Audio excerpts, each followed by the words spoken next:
हरिओम साथियों, मैं पंडित अरविंद राय आज आपके सामने ज्योतिष के एक बहुत ही महत्वपूर्ण विषय पर हम बात करेंगे। आपको बताएंगे कि कैसे इसमें क्या होता है। मांगलिक दोष के बारे में हम चर्चा करने वाले हैं आज के इस वीडियो में। हम देखते हैं कई बार जब हम शादी के लिए जाते हैं, अपने लड़के की या लड़की की कुंडली जब हम ज्योतिष को दिखाते हैं तो पहला सवाल यही होता है कि देखिए कि कुंडली मांगलिक है कि नहीं है।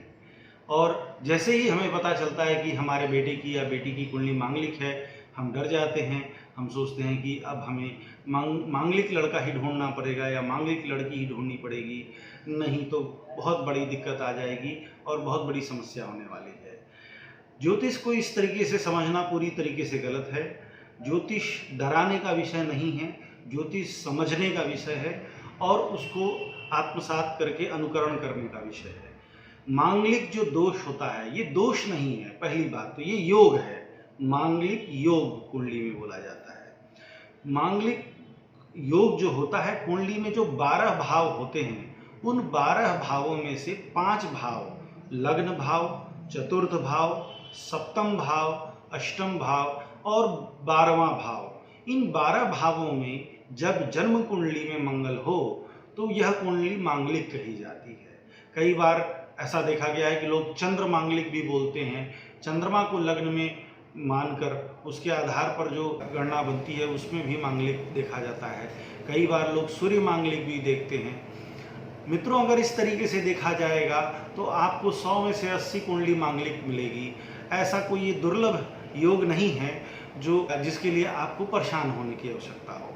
सामान्य रूप से लग्न कुंडली के द्वारा ही मांगलिक कुंडली को देखा जाना चाहिए और उसके आधार पर यह समझ में आता है कि जो कुल 12 भाव होते हैं उसमें से 5 भाव में अगर मंगल हो तो कुंडली मांगलिक होती है। जिसका मतलब यह है कि कम से कम 100 में से 40 ऐसी कुंडली होगी, 40% ऐसी कुंडली होगी जो मांगलिक होगी।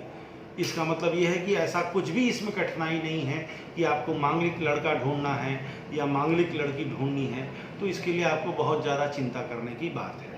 अब बात करते हैं ये जो मंगल योग है, मांगलिक योग है, ये मांगलिक योग किस तरीके से हमारी कुंडली को प्रभाव डालता है।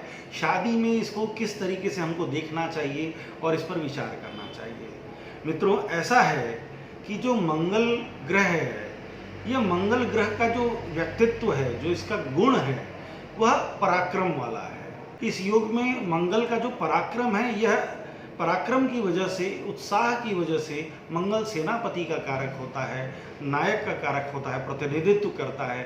तो जिसकी कुंडली मांगलिक होती है वो अक्सर देखा गया है कि वह व्यक्ति थोड़ा पराक्रमी होता है, वह नेताओं का गुण उसमें थोड़ा होता है या समाज को, परिवार को नेतृत्व करने की क्षमता उसकी होती है। तो मांगलिक जो योग है ये किसी भी प्रकार से ऐसा कोई अशुभ योग नहीं है। हाँ, कुछ मामलों में ऐसा जरूर कहा गया है, हमारे शास्त्रों में भी ये कहा गया है कि मंगल जब लग्न में हो, चतुर्थ स्थान में हो, 7वें में हो, 8वें में हो, 12वें में हो, तो उसके अनुकूल जीवन साथी की कुंडली होनी चाहिए, उसमें साम्यता होनी चाहिए, तभी जाकर अनुकूल परिणाम मिलेंगे। क्योंकि जो मांगलिक कुंडली है उसके आधार पर दूसरे की भी कुंडली उसी अनुपात में अच्छी होनी चाहिए, या उस योग को सामंजस्य बिठाने वाला कोई दूसरा योग भी हो तो भी उसमें कहीं कोई दिक्कत नहीं है। पहली बात तो हमें ये समझना है कि हमें मांगलिक दोष से डरना नहीं है और उसके लिए बहुत चिंता करने की आवश्यकता नहीं है। जो भी बच्चे पैदा होते हैं उसमें से 40% बच्चे मांगलिक होते ही हैं और उसमें कोई ऐसी दुर्लभ बात नहीं है जिसके लिए आपको परेशान होने की बात हो। अब बात करते हैं मंगल दोष अगर किसी की कुंडली में दिख रहा है तो उसमें शास्त्रों में बहुत सारे उपाय बताए गए हैं। तुलसी विवाह बताया गया है, कुंभ विवाह बताया गया है। कुंभ विवाह में जो है वरुण के साथ, वरुण देवता को आवाहन करके उसके साथ हम विवाह होता है कन्या का। इसके साथ साथ ही अगर मंगल और कोई दिक्कत भी कर रहा हो कुंडली में मांगलिक दोष के अलावा, तो हम मंगल ग्रह की शांति भी कर सकते हैं। उसके बहुत सारे उपाय हैं, दान है, जप है, तप है, व्रत है, वो सारी चीज़ें उसमें बताई गई हैं।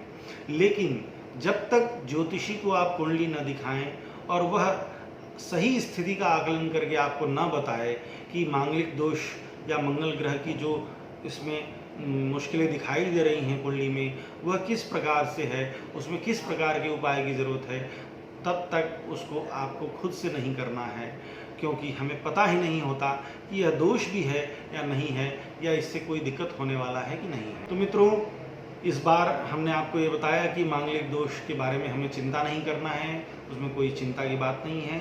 ये एक बहुत ही सामान्य योग है और ये कोई दुर्लभ योग नहीं है, इसमें डरने की कोई आवश्यकता नहीं है। समाज में इस तरीके की भ्रांति है कि मांगलिक कुंडली होगी तो उसका जो विवाह जो है मांगलिक लड़के से ही होना चाहिए।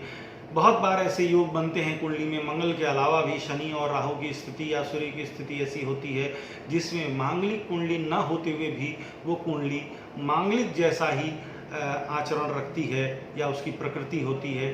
तो ऐसे कुंडली के साथ भी मांगलिक कुंडली का विवाह किया जा सकता है। तो चिंता नहीं है, डरने की कोई आवश्यकता नहीं है। आप उचित परामर्श लें और समझें इस बात को।